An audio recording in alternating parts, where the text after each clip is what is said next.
Hello guys, welcome back to Satya classes. तो आज हम करने वाले हैं क्लास 12th केमिस्ट्री के टॉप 50 एमसीक्यू जो कि आपके फाइनल रिवीजन के लिए बहुत ही ज़्यादा इंपॉर्टेंट है। अगर आप इन सभी क्वेश्चन को कर लेते हो तो आप अपने बोर्ड एग्जाम को बहुत ही अच्छी तरीके से करके आने वाले हो। जितने भी एमसीक्यू हैं वो सारे के सारे काफ़ी इंपॉर्टेंट है। आपको बस कोशिश करना है कि आप सारे के सारे एमसीक्यू को सॉल्व कर पाओ, क्योंकि आपको इनमें से काफ़ी सारे क्वेश्चन जो आपको बोर्ड एग्जाम में भी देखने को मिलेंगे। तो अब हम ज़्यादा टाइम वेस्ट नहीं करते और अपने बढ़ते हैं पहले क्वेश्चन की तरफ। तो सबसे पहले हमारे पास क्वेश्चन है कि when Vr2 is added to aqueous solution of NaF, NaCl और Na, हमने तीनों में अलग अलग डाला है, तो आखिरकार उससे क्या चीज लिबरेट होने वाला है। तो आपको पता होगा कि जो Br2 है ना, वो एक तरह से ऑक्सीडाइजिंग एजेंट है, लेकिन ये जो है जो Br2 है वो आपका ज्यादा ऑक्सीडाइजिंग एजेंट है एज कंपेयर टू I2। मतलब इसके अंदर जो NaF, NaCl में तो ऐसा नहीं है, लेकिन जो Br2 है वो आपका Na में से ना, मतलब ये जो है इसके साथ रिएक्शन कर लेगा। मतलब कि Na के साथ जैसे आपका जो Br2 का रिएक्शन आप करवाओगे ना, तो यहाँ से आपका जो है NaBr और आपका यहाँ से आपका I2 निकल जाएगा। मतलब आपका जो है वो सिर्फ और सिर्फ यहाँ पर I2 ही निकलने वाला है। तो यहाँ पर जो ऑप्शन नंबर डी कि ओनली I2 इज लिबरेटेड, क्योंकि Br2 जो है वो आपका स्ट्रॉन्ग आपका ऑक्सीडाइजिंग एजेंट है एज कंपेयर टू जो आपका I2 है, लेकिन NaF और NaCl ऑलरेडी ज़्यादा ऑक्सीडाइजिंग है, तो इसमें आपको कोई भी इफेक्ट नहीं देखने को मिलेगा। तो यहाँ पर सिर्फ और सिर्फ I2 ही लिबरेट होगा। नेक्स्ट क्वेश्चन नंबर सेकंड है कि एक कंपाउंड है जो कि आपका एक एलिमेंट ए और बी से बना हुआ है, क्यूबिक स्ट्रक्चर फॉर्मेशन करता है, जहां पर ए एटम जो है आपके कॉर्नर पे है। अगर कॉर्नर पे है सारे के सारे ए एटम, मतलब ए आपके कितने हैं, एक है। और इसके बाद आपके जो बी एटम है वो कहाँ, फेस सेंटर पे। तो फेस सेंटर पे कितने होते हैं, 3 होते हैं। तो बी कहाँ पे आपके, उसके आपके 3 एटम हो गए। मतलब ओवरऑल जो हो गया वो ए का 1 हो गया और बी का 3 हो गया। ये आपका किस में लिखा हुआ है, ऑप्शन नंबर ए में, ए भी 3 आपका बन गया। नेक्स्ट है क्वेश्चन नंबर 3 हमारे पास कि the colligative property of dilute solution. जो डाइल्यूट सॉल्यूशन की जो कॉलिगेटिव प्रॉपर्टी होती है ना, वो किस बात पर डिपेंड करती है, number of particle of solute, की सॉल्यूट के कितने पार्टिकल हैं, इस बात पर डिपेंड करता है। तो ऑप्शन नंबर सी आपका डायरेक्ट इसमें हो जाएगा। नेक्स्ट है क्वेश्चन नंबर 4 तक है the appearance of colour in solid alkali metal halide is generally due to. अगर इसके अंदर आप देखो ना, जो कलर का अपीयरेंस होता है ना, वो आपको यहाँ पे जो स्कॉटकी डिफेक्ट है इसके कारण नहीं होता, फ्रैंकल के कारण भी नहीं होता, इंटरस्टिशियल पोजीशन के कारण भी नहीं होता, एफ सेंटर के कारण होता है। क्योंकि एफ सेंटर आपने ऑलरेडी फर्स्ट चैप्टर में पढ़ा होगा, जिसके कारण जो होता है आपका कलर निकलता है। अगर कभी भी आपसे क्वेश्चन में ना कलर की बात करे, कि अगर आपका कोई भी बात करे कि आपको जो कलर किस में देखने को मिलता है, वो तो किस कारण मिलता है, आपका एफ सेंटर के कारण ही आपको देखने को मिलेगा। नेक्स्ट क्वेश्चन नंबर 5 है हमारे पास कि the product of disproportionation of hypochlorous acid, कि हाइपोक्लोरस एसिड का हम डिसप्रोपोर्शनेशन करवाते हैं। तो हाइपोक्लोरस एसिड आपका क्या होता है, वो आपका होता है HClO। अगर HClO का अगर आप जैसे आप इसे ब्रेक करते हो तो ये किस में ब्रेक हो जाता है, HCl प्लस में HClO3 में आपका ब्रेक होता है। तो ये किस में लिखा है, HCl प्लस HClO3 में आपको मिल जाएगा। तो यहाँ पे क्या हो रहा है, ये जो Cl है वो +1 में है, और यहाँ पे जो HCl है ये आपका किस में, -1 में है, और ये वाला जो Cl है वो आपका +5 में है। तो यहाँ ऑक्सीडेशन भी हो रहा है और आपका रिडक्शन भी हो रहा है। तो क्या बन गया हमारे पास, HCl एंड HClO3। नेक्स्ट है क्वेश्चन नंबर 6 है कि करेक्ट ऑर्डर बताना है SN2 रिएक्टिविटी का आपका क्या होने वाला है। तो SN2 की जो रिएक्टिविटी होती है ना, वो डायरेक्ट आपका होता है कि अगर जो 1 डिग्री है या 2 डिग्री है तो 3 डिग्री। तो 1 डिग्री की रिएक्टिविटी ज़्यादा होती है, देन 2 डिग्री, देन 3 डिग्री। तो सबसे ज़्यादा 3 डिग्री आप 4 में देख रहे हो, तो SN2 जो है 4 में सबसे कम होने वाला है। तो 4 किस में, या तो इसमें है और या फिर इसमें है। नेक्स्ट आप देखोगे कि ये वाला आपका 1 डिग्री है, तो इसमें भी 3 है और इसमें भी 3 है। नेक्स्ट और 1 और 2 में हम कंफ्यूज हो रहे हैं। तो अगर आप यहाँ पे Br देखोगे ना, ये किस में है, 2 डिग्री में है। अगर यहाँ पर Br आपका 2 डिग्री में है, तो आपका यहाँ पर आ जाएगा, ये वाला आ जाएगा आपका यहाँ पर कौन सा, सेकंड, और फिर आपका हो जाएगा फर्स्ट। यानी कि ऑप्शन नंबर ए जो है वो आपका करेक्ट होने वाला है, SN2 की रिएक्टिविटी। अगर SN1 की रिएक्टिविटी पूछती तो इसे हम अपोजिट कर देते। नेक्स्ट है क्वेश्चन नंबर 7 कि जब हम सोडियम फिनॉक्साइड को ट्रीट करते हैं कार्बन डाइऑक्साइड के साथ 400 केल्विन पे अंडर 4 to 7 एटमॉस्फेरिक प्रेशर, तो आपको प्रोडक्ट बताना है कि प्रोडक्ट क्या बनेगा। अगर हम सोडियम फिनॉक्साइड बनाते हैं तो सोडियम फिनॉक्साइड क्या होता है, आपका होता है बेंजीन के ऊपर आपका होता है ONa। ये हो गया सोडियम फिनॉक्साइड। जैसे आप इसका रिएक्शन करवाओगे CO2 400 केल्विन आप 4 to 7 ATM रखोगे, तो आपका यहाँ पर किसका फॉर्मेशन कर देता है, ये कर देता है आपका सेलिसाइलिक एसिड का फॉर्मेशन करता है OH, और यहाँ आपका बन जाता है COH। तो आपका सेलिसाइलिक एसिड जो कि आपका कहाँ लिखा हुआ है, ऑप्शन नंबर सी इसका करेक्ट हो जाएगा। नेक्स्ट क्वेश्चन नंबर 8 है कि on reaction with aqueous bromine at room temperature, कि रूम टेम्परेचर पर हम एक्वस ब्रोमीन का रिएक्शन करवा रहे हैं और phenol forms which of the following, कि फिनॉल जो है वो आपका किस चीज़ का फॉर्मेशन करने वाला है। तो अगर आप फिनॉल देखोगे ना, तो बेंजीन के ऊपर OH, ये आपका होता है फिनॉल। फिनॉल का हम रिएक्शन कर रहे हैं किसके साथ, 3Br2 के साथ रिएक्शन करवाओगे ना, तो आपका यहाँ तो आपका रह जाएगा OH का OH ही रहेगा, लेकिन आपके 3 Br जुड़ेंगे यहाँ यहाँ यहाँ, मतलब आपका हो गया 2 4 और 6, यहाँ पे आपके क्या जुड़ने वाले हैं, आपके ब्रोमीन जुड़ने वाले हैं। तो इसका जो नाम हो जाएगा वो हो जाएगा 2,4,6 ट्राइब्रोमोफिनॉल। तो ऑप्शन नंबर सी इसका करेक्ट हो जाएगा। तीनों जगह पर जो है आपका यहाँ पर बी आर आने वाला है। नेक्स्ट हमारे पास है क्वेश्चन नंबर 9 है कि reaction used for the preparation of ether. Ether का फॉर्मेशन करना हो तो जैसे यहाँ पे है रिमन टिमन रिएक्शन, इससे नहीं होता। विलियमसन ईथर सिंथेसिस, तो विलियमसन सिंथेसिस या विलियमसन ईथर सिंथेसिस हम इसे ये भी कहते हैं। तो डायरेक्ट इसके नाम से लग रहा है कि विलियमसन सिंथेसिस से ही हम ईथर का फॉर्मेशन करते हैं। नेक्स्ट क्वेश्चन नंबर 10 है कि in which of the following order base, phosphate और शुगर, कि बेस, फॉस्फेट और शुगर ना न्यूक्लियोटाइड में, डीएनए के न्यूक्लियोटाइड में किस ऑर्डर में अरेंज होता है। तो किस ऑर्डर में होता है, सबसे पहले आपका होता है बेस, फिर आपका होता है शुगर और फिर आपका होता है फॉस्फेट। तो कहाँ है आपका, ये हो गया बी, बेस, शुगर और फॉस्फेट। तो ये वाला आपका करेक्ट हो जाएगा, 10 का बी। नेक्स्ट क्वेश्चन नंबर 11 की रेप्लिकेशन के दौरान डीएनए में कौन सा पेयर आपका करेक्ट होने वाला है। तो कौन सा पेयर करेक्ट होता है, ए के साथ होता है टी, मतलब एडेनिन के साथ होता है थायमिन, और गुआनिन के साथ होता है साइटोसिन। तो आपका गुआनिन के साथ हो गया साइटोसिन, ऑप्शन नंबर ये करेक्ट है, और ये तीनों आपके रॉन्ग है। नेक्स्ट क्वेश्चन नंबर 12 है कि number of atom in 100 gram of FCC crystal with density दी हुई है, और सेल एज जो है वो किसके इक्वल है, 200 पिकोमीटर के इक्वल है। मतलब यहाँ से आपको ए बता दिया गया है, आपका जो 200 pm है, और यहाँ पे डेंसिटी मतलब रो बता दी गई है, और आपको बताना है कि कितने नंबर ऑफ एटम होंगे 100 ग्राम में। तो सबसे पहले हम देख लेते हैं कि इस डेंसिटी और ये जो लेंथ है इसके अंदर आखिरकार कितना मास होने वाला है। तो वो हम किससे निकालेंगे, rho is equal to Z M upon में ए क्यूब इंटू में एन ए।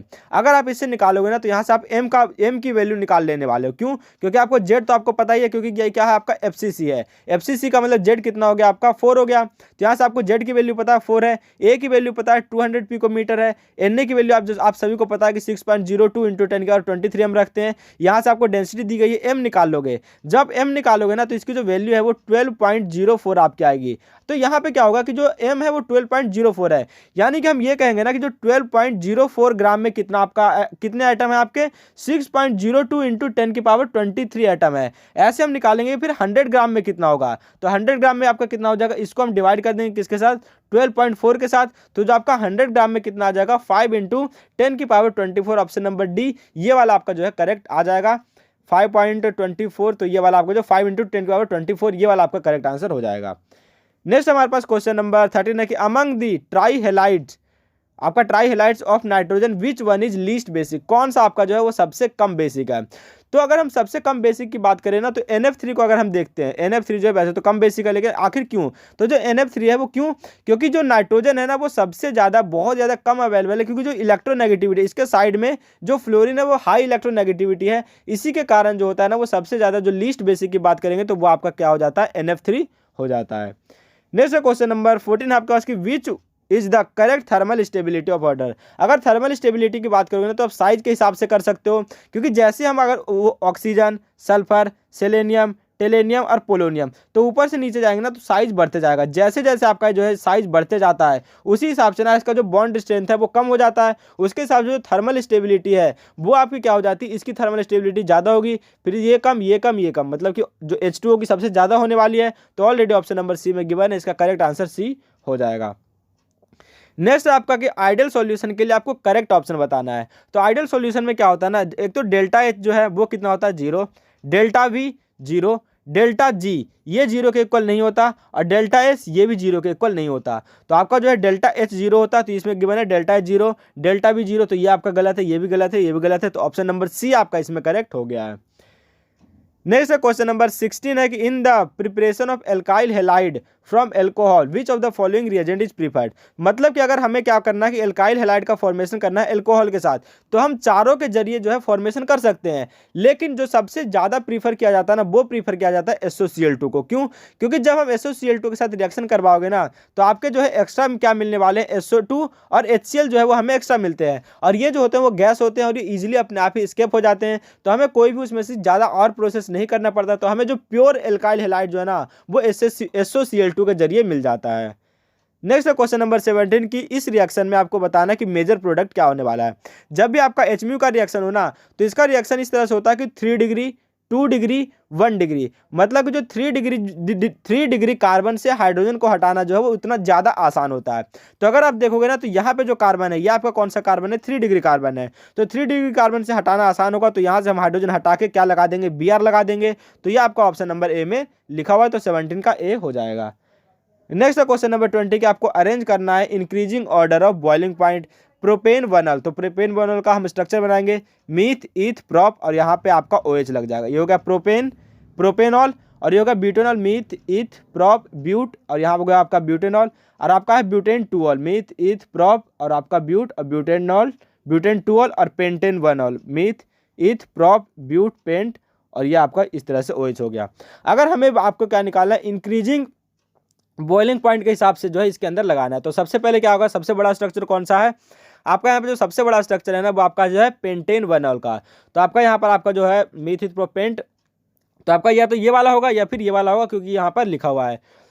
इसके अलावा जो सबसे कम होगा वो आपका होगा प्रोपेन वनॉल, तो यहाँ पे आपका प्रोपेन वनॉल है। इसके बाद जो आपका जो ब्यूटेन वनॉल और ब्यूटेन टूअल, अगर इसके अंदर आप देखोगे ना तो जो सबसे ज़्यादा जो अगर आप बॉइलिंग पॉइंट देखोगे तो वो आपका कौन सा होता है, वो आपका होता है ब्यूटेन वनॉल का। तो ब्यूटेन वनॉल और ब्यूटेन टूअल, तो ऑप्शन नंबर ए जो इसमें करेक्ट हो जाएगा, ना कि ऑप्शन नंबर बी। इस तरह से हम जो है बॉइलिंग पॉइंट वाले क्वेश्चंस को करते हैं। नेक्स्ट क्वेश्चन नंबर 19 की कौन सा फॉलोइंग में ज़्यादा pKa वैल्यू होता है। अगर जैसे ना इसका ध्यान रखोगे pK, एक होता है K, एक होता है एसिडिक और एक होता है pK।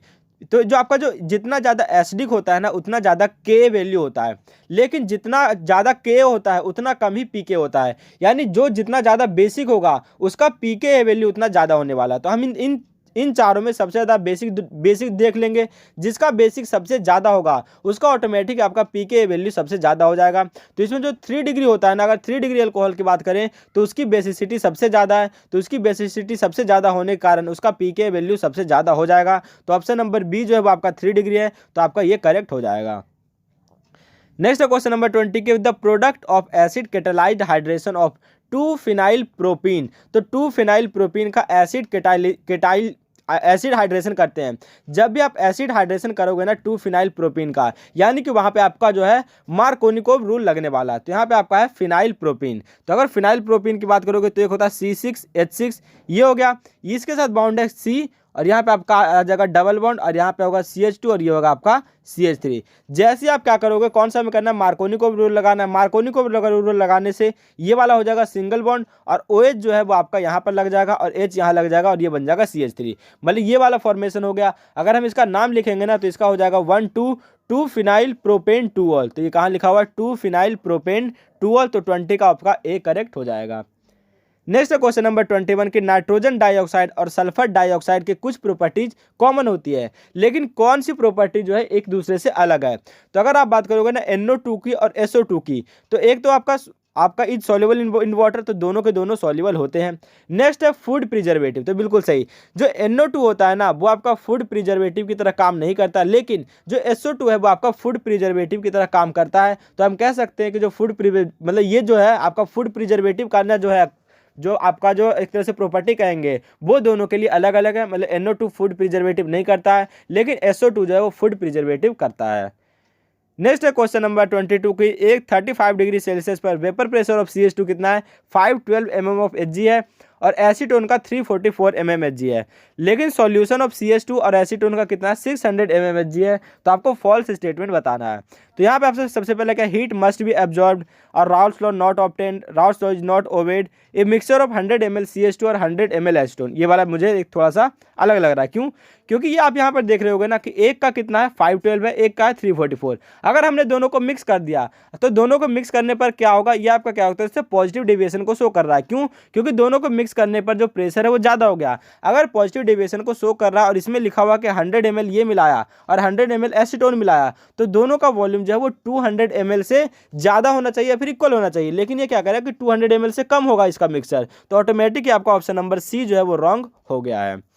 नेक्स्ट आपका जो है क्वेश्चन नंबर 23 की which of the following is not a colligative. तो ऑस्मोटिक प्रेशर कॉलिगेटिव प्रॉपर्टी है, elevation in boiling point colligative property है, depression in freezing point colligative property है, lowering in vapour pressure colligative property नहीं है, बल्कि relative lowering in vapour pressure जो है वो आपका कॉलिगेटिव प्रॉपर्टी होता है। तो ऑप्शन नंबर डी जो रॉन्ग हो गया, यानी कि ये जो है वो कॉलिगेटिव प्रॉपर्टी नहीं है।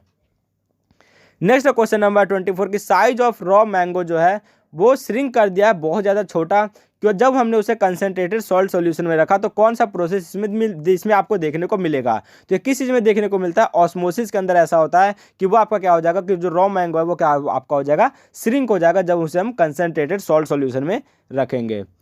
नेक्स्ट क्वेश्चन नंबर 25 कि which among the following is the most reactive, कौन सा सबसे ज़्यादा रिएक्टिव होगा। एक तो I2 है, ICl है, Cl2 है, Br2 है।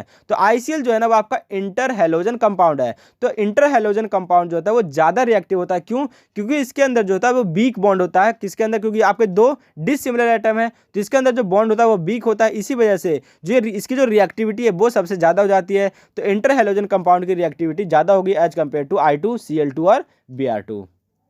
नेक्स्ट है क्वेश्चन नंबर 26 की के फॉर वाटर इज 1.86 आपको गिवन है if your automobiles radiator holds 1 kg of water. मतलब यहाँ पे आपको सॉल्वेंट गिवन है जो दैट इज WA। तो हम यहाँ पे लिख देंगे कि WA जो है वो हमें ऑलरेडी गिवन है कितना, 1 kg दैट इज 1000 ग्राम जो है वो गिवन है। How many grams of ethylene glycol must you add, मतलब आपको क्या करना है कि WB आपको निकालना है to get a freezing point of solution lower to -2.8 degree Celsius. अगर यहाँ पे आपको निकालोगे, अगर आप डेल्टा TF निकालोगे तो आपका कितना हो जाएगा, ये कितना होता है 0 तो आपका होता ही है माइनस में 2.8 करोगे तो आपका कितना आ जाएगा 2.8 आ जाने वाला है। मतलब डेल्टा TF जो हमारा 2.8 आ गया। अब हम अपने फॉर्मूले में लगा देंगे, क्या होता है डेल्टा TF इक्वल टू होता है KF इंटू में M अपॉन में आपका हो जाएगा M, मतलब M क्या हो जाएगा WB, मतलब M क्या होता है WB अपॉन में आपका हो जाएगा WB और यहाँ पे हो जाएगा MB और इंटू में हम कर देंगे 1000 ग्राम जो कि ऑलरेडी हमें गिवन है और इंटू में हमारा क्या आ जाएगा आपका WA आ जाने वाला है।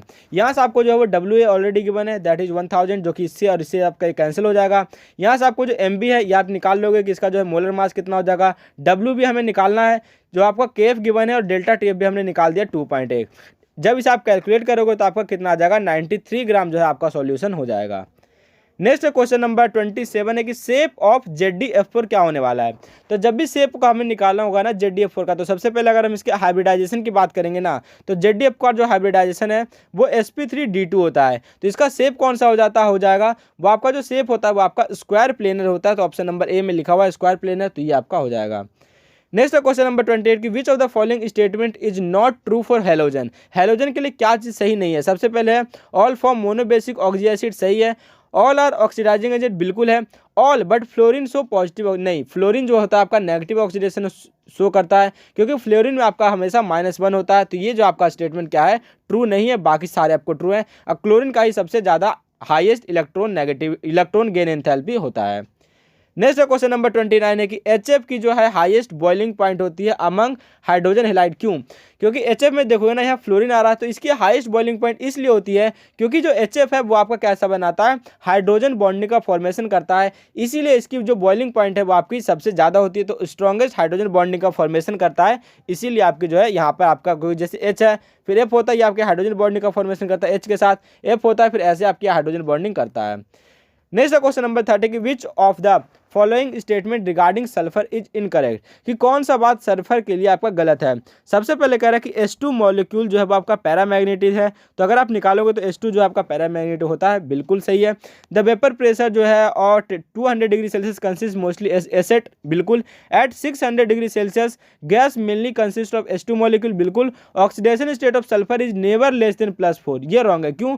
क्योंकि अगर आप सल्फर का ऑक्सीडेशन स्टेट देखोगे ना तो -2 से लेकर के +6 तक का होता है, पर ये कह रहा है कि +4 से कम हो ही नहीं सकता, तो ये आपका रॉन्ग हो गया। तो ऑप्शन नंबर डी करेक्ट है। नेक्स्ट क्वेश्चन नंबर 31 की what volume of 12m and 4m HCl must be mix to prepare 1000 ml of 6m।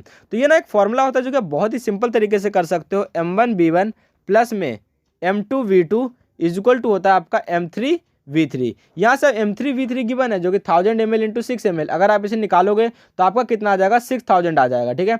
यहाँ से जो आपका M1 M2 गिवन है तो M1 कितना हो गया 12, मतलब 12 का मल्टीप्लाई करेंगे किसी के साथ प्लस में 4 का मल्टीप्लाई करेंगे किसी के साथ, तो उसकी वैल्यू कितनी आनी चाहिए 6000 आनी चाहिए। मतलब आप अब एक तो ऐसा काम कर सकते हो कि आप इसमें इक्वेशन बनाओगे, इक्वेशन बनाने के बाद जैसे आप इसे x मानोगे, इसे आप 100 माइनस x मानोगे, इस तरह से करके आप इसको कर तो सकते हो, लेकिन मतलब इसको 1000 माइनस x मानना पड़ेगा और इस तरह से आप इसे निकाल सकते हो। लेकिन एक दूसरा तरीका क्या होता है जो कि सिंपल तरीका होता है, जो कि आपको ऑप्शन में गिवन है ना, 200 800, आप इसे पुट करके देखोगे, आप यहाँ लिखोगे मल्टीप्लाई 200 मल्टीप्लाई 800। अगर हम ऐसे रखते हैं तो अगर हम इसको देखते हैं तो 12 2 जा 2400 आ जाएगा, और ये 8 4 जा 32, तो 3200 आएगा, जो कि 6000 के बराबर नहीं है। तो ये तो आपका रॉन्ग हो गया। ऐसे आप सबको चेक करोगे, तो अगर आप सी को चेक करोगे ना, यहाँ पे आप रखोगे मल्टीप्लाई बाई 250 और यहाँ पे रखोगे मल्टीप्लाई बाई 750, तो ये इसके जो ऐड करने पे आपका 6000 आ जाएगा। तो यानी कि ऑटोमेटिक आपका ये वाला करेक्ट हो जाएगा। ये बहुत ही सिंपल तरीका होता है जो कि आपको आसानी से कर सकते हो। वरना एक दूसरा तरीका वही होता है कि आप V1 को क्या मानोगे, x मानोगे, V2 को मानोगे क्या मानोगे, आप 1000 माइनस x मानोगे, और इस तरह से करके आप का जो इक्वेशन बनेगा वहां से x की वैल्यू निकाल दोगे, वो आपका V1 हो जाएगा और वैसे आपका V2 निकल जाएगा। नेक्स्ट आपका है क्वेश्चन नंबर 32 के एक एक्वा सॉल्यूशन है, सब्सटेंस एक्स को बॉईल कर रहे हैं 100.512 डिग्री सेल्सियस पे। फ्रीजिंग पॉइंट ऑफ सॉल्यूशन क्या होने वाला अगर केएफ ऑलरेडी गिवन है और केबी भी ऑलरेडी हमें गिवन है। अगर आप इसे हम सॉल्व करते हैं तो सबसे पहले हमारा क्या है कि हमें डेल्टा टीवी निकालना पड़ेगा। तो जब हम डेल्टा टीवी निकालेंगे ना, तो आपका कितना आ रहा है 100.512 डिग्री सेल्सियस। तो आपका जो बॉइलिंग वाटर होता है वो 100 पे होता है, तो बच गया आपका कितना 0.512 डिग्री आपका बच गया। यहाँ से एक क्या होता है डेल्टा टीवी इक्वल टू क्या होता है के बी इंटू में एम। तो यहाँ से आप जो होता है आप जो है वो पहले एम की वैल्यू निकालोगे। एम की वैल्यू क्या कैसी होगी, आपका हो जाएगा डेल्टा टी बी अपॉन में आपका आ जाएगा के बी। तो डेल्टा टी बी ये रहा, के बी ये रहा। यहाँ से अगर आप निकालोगे तो एम का क्या आ गया 1 आ गया, क्योंकि ये भी आपका 0.512 है, ये भी आपका 0.512 है, तो एम की वैल्यू आ गई 1। अगर एम 1 आ गया तो अब आप निकालोगे delta T F equal to K F into में एम। के एफ आपका ये रहा, एम की वैल्यू 1 है, दोनों को मल्टीप्लाई करोगे तो क्या आ जाएगा 1.86 ही आ जाएगा। तो आपका यहाँ पर जो है ऑप्शन नंबर आपका क्या है 1.86 है, तो ये भी 1.86 है और ये माइनस में है। तो अगर आप देखोगे जो फ्रीजिंग पॉइंट होगा वो किस में आएगा, आपका माइनस में आएगा, क्योंकि 0 माइनस 1.86 करोगे तो आपका ये वाला करेक्ट हो जाएगा। नेक्स्ट क्वेश्चन नंबर 33 है कि टोटल वॉल्यूम बताना है किसमें प्रेजेंट है फेस सेंटर क्यूब। तो फेस सेंटर में जेड की वैल्यू कितनी होती है 4, तो यूनिट सेल कितना हो गया 4, और आपको बताना है कि इसके अंदर कितना आपको वॉल्यूम पूछ रहा है। तो एक का वॉल्यूम कितना होता है 4/3 पाई आर क्यूब। तो 4 का कितना हो जाएगा 4 4 जा 16, 16/3 pi r cube, that is option number C is correct. इसका नेक्स्ट क्वेश्चन नंबर 34 हमारे पास है कि एक given metal crystallise out with a cubic structure having edge length आपको गिवन है 361 पी, मतलब ए की वैल्यू गिवन है। If there are 4 metal atom, अगर 4 मेटल एटम है ना तो ये आपका क्या हो गया एफसीसी हो गया, क्योंकि एफसीसी में जेड की वैल्यू कितनी होती है 4 होती है, और एफसीसी का फॉर्मूला क्या होता है √2a इक्वल टू 4r। यहाँ से आपको a की वैल्यू गिवन है, r आपको निकालना है, रेडियस आपको निकालना है। अगर आप इसे कैलकुलेट करोगे तो आपका जो करेक्ट वैल्यू है ना वो 127 पिकोमीटर आपका आ जाएगा। नेक्स्ट क्वेश्चन नंबर 35 है कि what is the mole fraction of the solute in 1.00 M aqua solution में आपको निकालना है। तो अगर 1 एम सॉल्यूशन की बात करोगे ना तो इसका मतलब ये होता है कि 1 मोल सॉल्यूट, जो 1 मोल सॉल्यूट है वो किसके अंदर आपका है 1000 ग्राम वाटर के अंदर आपका है। यहाँ से अगर आप निकालोगे तो अगर आप मोल ऑफ वाटर निकालोगे तो 1000 जो आपका मोल है मतलब 1000 ग्राम वाटर है, और उसका जो मोलर मास है 18, मतलब आपका हो जाएगा 55.5, ये आपका मोल आ जाएगा किसका सॉल्यूट का। तो अगर आप मोल फ्रैक्शन निकाल दोगे तो मोल फ्रैक्शन कितना हो जाएगा 1, क्योंकि आपका यहाँ पे 1 है, तो 1 प्लस में 1 प्लस 55.55 रखोगे तो अगर आप इसे कैलकुलेट करोगे तो 0.0177 आ जाएगा। तो ऑप्शन नंबर बी आपका ऑलरेडी करेक्ट है। इसे आप एज इट इज याद भी कर सकते हो, क्योंकि अगर आएगा ना तो सेम टू सेम आएगा, मतलब कोई भी चेंज आपको कर ही नहीं सकता। तो आपका ऑप्शन नंबर बी है, वरना आप इस तरह से निकाल भी सकते हो। नेक्स्ट क्वेश्चन नंबर 36 है फिनॉल जो है वो ज़्यादा एसिडिक है किससे, इथाइल एल्कोहल से, क्यों। तो अगर आप बात करोगे ना फिनॉल की, तो फिनॉल जो है वो इथाइल एल्कोहल से ज़्यादा एसिडिक है। तो आखिर ये इसलिए होता है ना क्योंकि अगर जितना ज़्यादा एसिडिक कैरेक्टर फिनॉल का होता है, क्योंकि उसके अंदर जो होता है वो रेजोनेंस स्टेबिलिटी जो है ना, कौन सा जो फिनॉक्साइड आयन है, अगर जो आपको जो करोगे फिनॉल तो बेंजीन के ऊपर हो, तो जो फिनॉक्साइड आयन का आयन है इसकी रेजोनेंस स्टेबिलिटी जो है वो जो ज़्यादा है किसमें आपका फिनॉल से की तुलना में। तो आपको वही यहाँ पे हो जाता है कि जो फिनॉल जो है इसीलिए आपका ज़्यादा क्या हो जाता है आपका एसिडिक होता है। तो रेजोनेंस के बारे में कहाँ पे लिखा हुआ है, दैट इज ऑप्शन नंबर आपका यहाँ phenoxide ion is more resonance stabilise than phenol. तो option number A is correct. Next question number 37 की the compound which is not isomeric with di ethyl ether. Di ethyl ether के साथ कौन सा isomer formation, पहले तो die ethyl ether बनाओगे तो 2 कार्बन ऐसे रहेगा O और 2 कार्बन और रहने वाला है, ये आपका हो गया डाई इथाइल ईथर। अगर इसके आइसोमर ढूंढोगे, इसके कौन कौन से आइसोमर होते हैं, तो एक तो आपका ये बनेगा 1 2 3 O और C लग जाएगा, एक तो ये बन गया। एक हमारा ऐसे बन सकता है कि 3 कार्बन हम ऐसे लगा देंगे, 1 कार्बन यहाँ और एक आपका OH यहाँ लग जाएगा, ठीक है। नेक्स्ट हम ऐसे कर सकते हैं कि 1 2 3 और 4 और यहाँ पे आपका लग जाएगा OH। तो ये भी आपका क्या है, इसका आइसोमर है, ये भी आइसोमर है, ये भी आइसोमर है। तो यहाँ पर अगर आप देखोगे ना तो आपका क्या है कि N प्रोपाइल मिथाइल ईथर, तो आपका N प्रोपाइल मिथाइल ईथर ये वाला तो आपका यहाँ पर गिवन है ऑलरेडी। आपका 2 मिथाइल प्रोपेन टूअल, तो 2 मिथाइल और प्रोपेन टूअल, तो यह भी आपका लिखा हुआ है 2 मिथाइल प्रोपेन टूअल। और आपका है ब्यूटेनॉन, तो ब्यूटेनॉन नहीं है बल्कि ब्यूटेन वनॉल और ब्यूटेन वनॉल, तो ये भी है, यानी जो ब्यूटेनॉन है ये आपका क्या है कि आइसोमरिक नहीं बना रहा है। नेक्स्ट आपका क्वेश्चन नंबर 38 है कि विच of the following will give phenol with CaO and NaOH, कि मतलब कौन सा आपका जो है फिनॉल देगा जब हम विच of the following give phenol with CaO plus and NaOH, मतलब CaO और NaOH के साथ रिएक्शन करवाने पर क्या चीज़ आपका जो है फिनॉल देने वाला है। तो बेंजीन जो सैलिसाइलिक एसिड होता है, मतलब बेंजीन के ऊपर OH और यहाँ पे आपका क्या हो जाता है COOH, ये जो है आपका क्या देने वाला है, बेंजीन के ऊपर आपका देगा OH, दैट इज फिनॉल। जब हम इसका रिएक्शन करवाएंगे CaO और NaOH के साथ तो आपका यहाँ पे salicylic acid, that is option number A is correct. Next question number 39 है कि increasing order of the pKa value लगाना है, मतलब अगर pKa वैल्यू का इंक्रीजिंग ऑर्डर लगाना है तो हम Ka का डिक्रीजिंग ऑर्डर लगा देंगे ना, तो उससे हमारा जो है इंक्रीजिंग ऑर्डर ऑफ pKa आ जाएगा। मतलब इसके अंदर अगर हम देखेंगे जो एसिडिक स्ट्रेंथ है वो क्योंकि होता है आपका pKa के इन्वर्सली प्रोपोर्शनल होता है। तो सबसे पहले हम एसिडिक स्ट्रेंथ निकालोगे ना तो NO2 यहाँ पर लगा हुआ है तो सबसे ज़्यादा एसिडिक ये है, बी आपका सबसे ज़्यादा एसिडिक है, बी के बाद जो सबसे ज़्यादा एसिडिक है वो आपका सी वाला है, सी के बाद जो आपका कौन सा एसिडिक आ जाएगा वो आपका ये आ जाएगा फिनॉल वाला, मतलब ए आपका ए हो गया, और इसके बाद आपका हो जाएगा डी, ये हो गया एसिडिक। अब इसको हम अपोजिट कर देंगे ना तो वो आपका कौन सा आ जाएगा, आपका पीके आ जाएगा, तो पीके में आपका आ जाएगा DACB, तो ऑप्शन नंबर डी आपका करेक्ट हो जाएगा। नेक्स्ट क्वेश्चन नंबर 40 की एक एल्काइल ब्रोमाइड को रिएक्ट करता है किसके, सोडियम के साथ ईथर में, और 4 मिथाइल डाई इथाइल ऑक्टेन का फॉर्मेशन करता है। तो अब आपको कंपाउंड बताना कि कंपाउंड क्या है। तो सबसे पहले तो आपको इसको बनाना पड़ेगा 4,5 डाई इथाइल ऑक्टेन, ऑक्टेन का मतलब 8, तो 1 2 3 4 5 6 7 8 ये हो रहा, और 4,5 डाई इथाइल है तो 1 2 3 4, मतलब 4 और 5 पे आपका डाई इथाइल है, तो यहाँ पे आपका कार्बन कार्बन है और यहाँ भी कार्बन कार्बन है। मतलब इसे ब्रेक करके ना आपको यहाँ पर क्या कर दोगे, आप यहाँ पर अगर हम Br लगा देंगे ना तो वो आपका हो जाएगा, तो वो आपका मतलब यहाँ पे आपका मतलब इसे आप कट कर दो और यहाँ पे आपको लगा दो Br, ये आपका जहाँ भी लिखा हुआ है ना वो आपका करेक्ट हो जाने वाला है। तो 40 में अगर हम देखेंगे तो 2 ये रहे जो कि ये वाले हैं, और 2 ये है ये वाले, और एक कार्बन ये वाला, तो ऑप्शन नंबर डी में आपको ये लिखा हुआ है, तो ये आपका करेक्ट हो जाएगा।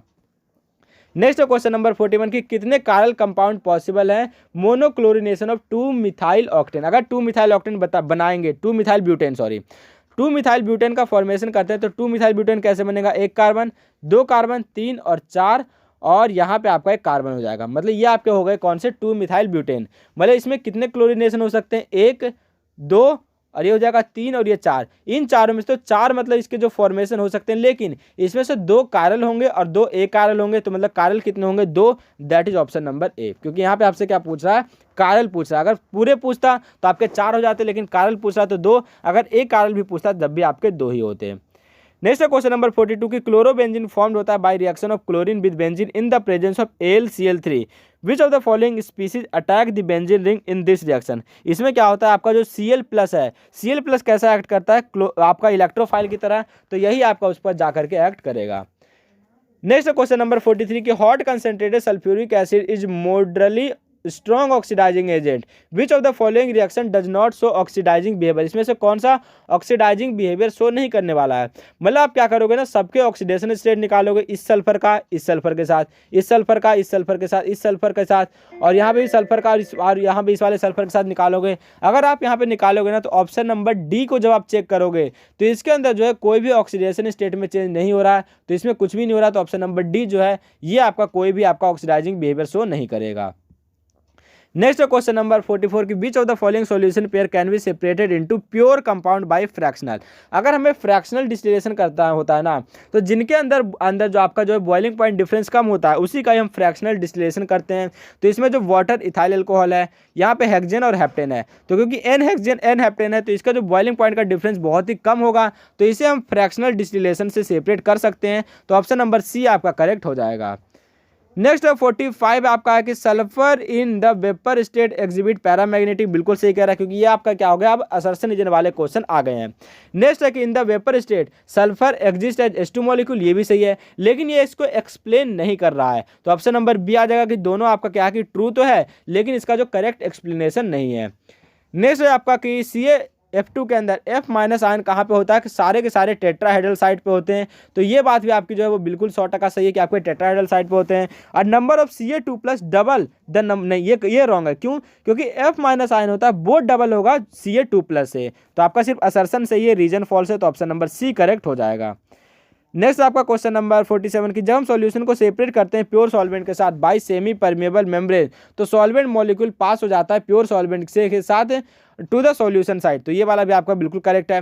Next diffusion of solvent occur from region, नहीं ये नहीं है, क्योंकि अगर सॉल्वेंट का जो डिफ्यूजन है ना वो लो कंसंट्रेशन से हाई कंसंट्रेशन की तरफ होता है, ना कि हाई कंसंट्रेशन से लो कंसंट्रेशन की तरफ, तो असर्शन तो ट्रू है और रीजन फॉल्स है। नेक्स्ट क्वेश्चन नंबर 48 की ऑस्मोटिक प्रेशर एक कॉलिगेटिव प्रॉपर्टी है, बिल्कुल सही। ऑस्मोटिक प्रेशर डायरेक्टली प्रोपोर्शनल होता है मोलैरिटी के, इसीलिए वो आपका क्या होता है, कॉलिगेटिव प्रॉपर्टी होता है, तो ये आपका इसका करेक्ट एक्सप्लेनेशन भी है और दोनों करेक्ट भी है, तो ऑप्शन नंबर ए आपका इसका हो जाएगा।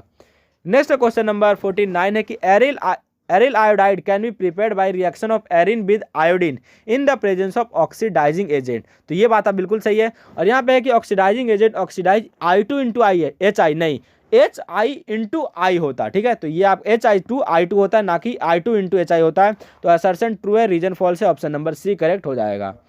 लास्ट में जो 50 आ जाता है आपका, एक होता है फिंकलस्टीन रिएक्शन है, स्वाज रिएक्शन है, सैंडमेयर रिएक्शन है, और ये आपको बताना है, तो आपको 2-3 रिएक्शन तो आपको पता है, 2 तो आपको 100% पता है, क्यों, क्योंकि जो फिंकलस्टीन रिएक्शन होता है वो आपका कौन सा होता है, फिंकलस्टीन रिएक्शन अगर आप देखोगे ना यहाँ पे, तो अगर आप हम फिंकलस्टीन रिएक्शन देखते हैं तो एक तो ये वाला, एक तो AgF वाला होता है और एक NaI, एक होता है फिंकलस्टीन रिएक्शन, एक होता है स्वाज रिएक्शन, तो फिंकलस्टीन रिएक्शन ये वाला होता है और स्वाज रिएक्शन ये वाला होता है, मतलब आपका 4 का तो A हो गया, 4 का A इसमें है, 4 का A इसमें है, और अगर हम फिंकलस्टीन रिएक्शन करेंगे तो 2 का C इसमें है और 2 का C इसमें नहीं है, तो option number C automatic correct हो गया। अगर ये दोनों पता नहीं है तब भी आप इससे आसानी से क्वेश्चन कर सकते हो, ठीक है।